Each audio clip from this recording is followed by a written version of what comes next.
The Elgato Prompter XL. In this video, I'm breaking down who it's actually for, who should skip it, and why it's the most affordable pro-level teleprompter I've ever seen. I'm Laria Petrucci. I've been creating videos for 20 years, and I've used just about every type of teleprompter on the market, from desk setups to news broadcast setups to multi-million-dollar productions. And for the past 2 years, my go-to teleprompter recommendation has been the original Elgato Prompter. At 9 inches, it's sleek, it's simple, and it's perfect for working at a desk setup. But this new one, this one is built for bigger things. At 15.1 inches, it is much bigger, and it's marketed for those bigger productions, but don't let that sway you against it. I've heard your questions and desires as a solo operator, so stick with me and let's talk real-world scenarios so you know exactly where this prompter fits into your world or not. Scenario 1 is larger rooms and pro-level productions. This is the use case Elgato is really targeting with their marketing. So think cameras 5 feet away. Think kitchens, whiteboards, demo-style shoots. Think multi-person podcasts and interviews, or even virtual events like my setup here, large webinars or big presentations where you actually need to see people's faces and names very clearly. If that sounds like you, or if you have somebody else producing your show or at least helping out on site, this thing is going to feel right at home. It is built for a more professional setup, something stable and supported, not something that you just attach to your desk. You are going to need a tripod or C-stand or mounting system that supports both your camera and the prompter. It can handle up to 11 pounds and lens lengths up to 8.7 inches. And that is perfect if you've ever had your lens smack on the glass against the smaller Elgato like I have with my Tamron zoom lens. Plus, it's got some good perks. A removable display, you can use this as a confidence monitor when you're not prompting, and so you have a little bit more flexibility. It has a power button. Small thing, but is really a good move for a device like this, meant for situations like this.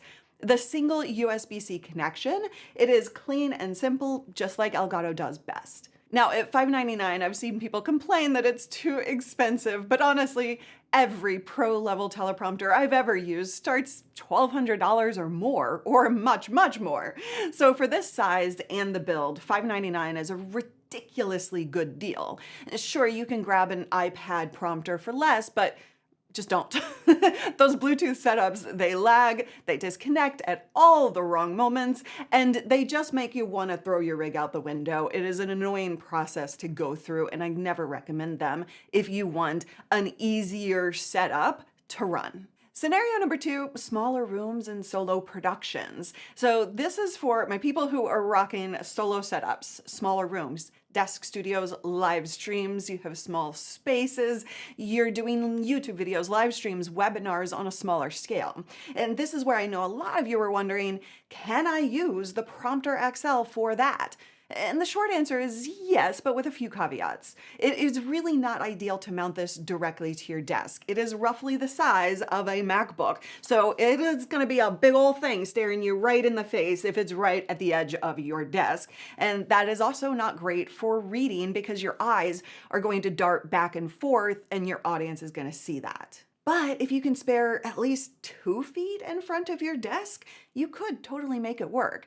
I would be still wary of reading a full script 2 feet away on a screen size this large, unless you adjust the prompter window size to narrow down the amount of space that your eyes have to go back and forth. Here's how you're going to do that. You're going to mount it on a tripod or a C-stand, both which take up a lot of floor space, or you could use my space-saving trick, a Varipole and Manfrotto friction arm combo, which I have a video about in the description. And the prompter is literally the exact weight capacity match for this setup. On purpose? You're going to need 2 supports, one for the camera and one separately for the prompter, not mounted to the desk, but this is a total space saver and also gives you the best of both worlds. It's closer to your desk for smaller spaces. You have easier readability for Zoom gallery names and presentations. And then you also have the bigger screen for putting whatever you want right in front of you.